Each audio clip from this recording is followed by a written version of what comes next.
Halo, selamat pagi. Perkenalkan nama saya Handani Simanjuntak, NPM 19110422, kelas SIP 1901.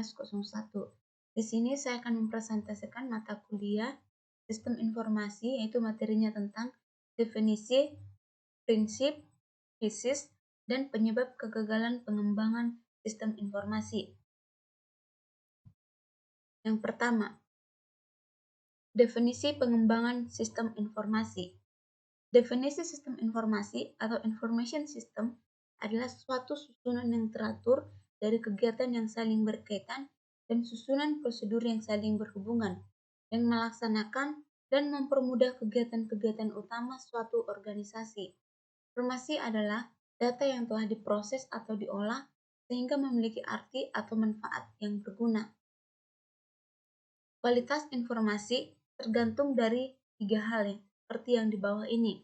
Yang pertama yaitu akurat. Akurat berarti informasi harus bebas dari kesalahan-kesalahan dan tidak bisa menyesatkan. Yang kedua, tepat pada waktunya. Berarti informasi yang datang pada penerima tidak boleh terlambat. Yang ketiga, relevan. Relevan berarti informasi tersebut mempunyai manfaat untuk pemakaiannya. Kemudian materi yang kedua yaitu prinsip pengembangan sistem informasi. 1. Pemilik dan pengguna sistem harus terlibat dalam pengembangan.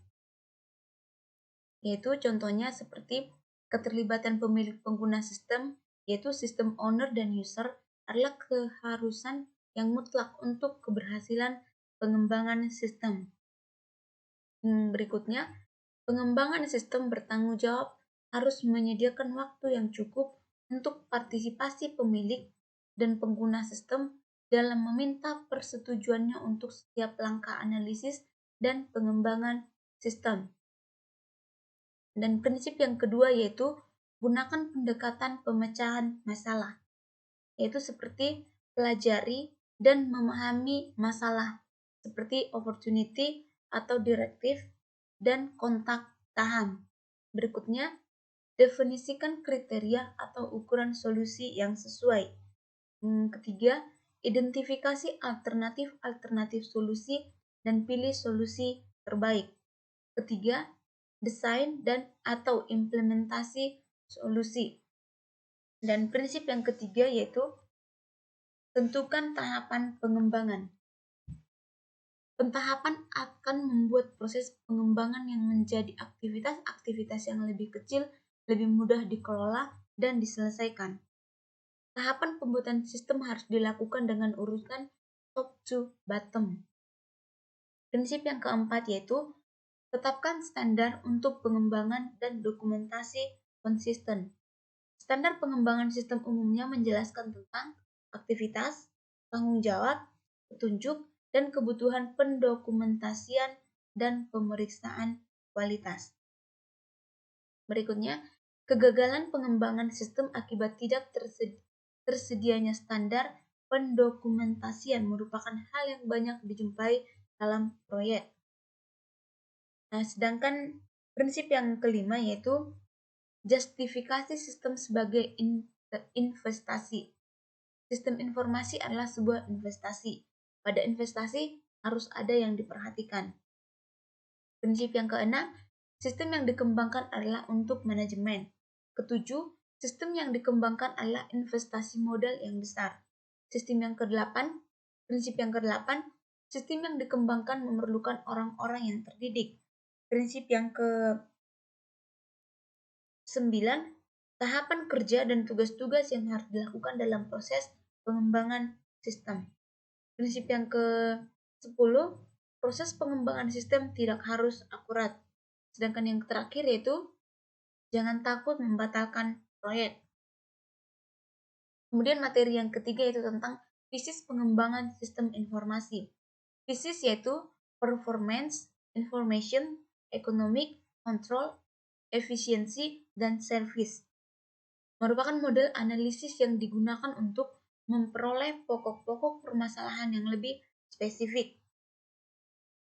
Analisis fisis dilakukan saat akan memulai pengembangan sistem baru yaitu dengan menyusun beberapa masalah dari sistem lama dalam kelompok aspek seperti kinerja, informasi, ekonomi, pengendalian, efisiensi, dan yang terakhir yaitu pelayanan untuk mendapatkan solusi pada sistem yang baru. Analisis bisnis sangat penting untuk dilakukan sebelum tahapan pengembangan sistem dilakukan. Hal ini untuk menemukan permasalahan-permasalahan yang terjadi pada sistem lama, sehingga akan memudahkan pada saat menentukan kebutuhan-kebutuhan untuk sistem yang baru. Analisis bisnis dapat digunakan pada framework task tahap awal yaitu definisi lingkup atau scope definition. Sedangkan materi yang terakhir yaitu tentang penyebab kegagalan pengembangan sistem informasi. Dalam proses pelaksanaan proyek sistem informasi, terdapat kemungkinan kegagalan pada suatu sistem informasi. Menurut London 2007, tingkat risiko kegagalan tergantung dari 3. Yang pertama, ukuran proyek, di mana semakin besar ukuran proyek yang menggunakan biaya, waktu organisasi dan jumlah staf, maka risiko kegagalan proyek semakin besar. Struktur yang kedua yaitu struktur proyek. Dengan adanya struktur proyek yang baik dengan kebutuhan yang jelas dan tegas akan mengurangi risiko kegagalan proyek. Dan tingkat risiko yang ketiga yaitu pengalaman dengan teknologi dengan kurang ahlian dan kurang pengalaman anggota proyek dalam menggunakan teknologi, maka risiko kegagalan proyek akan meningkat.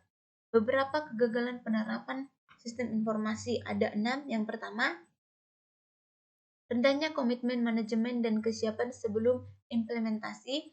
Yang kedua, kegagalan pelaksanaan proyek. Yang ketiga, over budget. Yang keempat, molornya waktu pelaksanaan. Yang kelima, kualitas proyek yang tidak sesuai harapan. Dan yang terakhir, yang keenam, yaitu resistansi saat implementasi. Sekian presentasi dari saya. Jika ada yang salah, mohon maaf. Sekian dan terima kasih.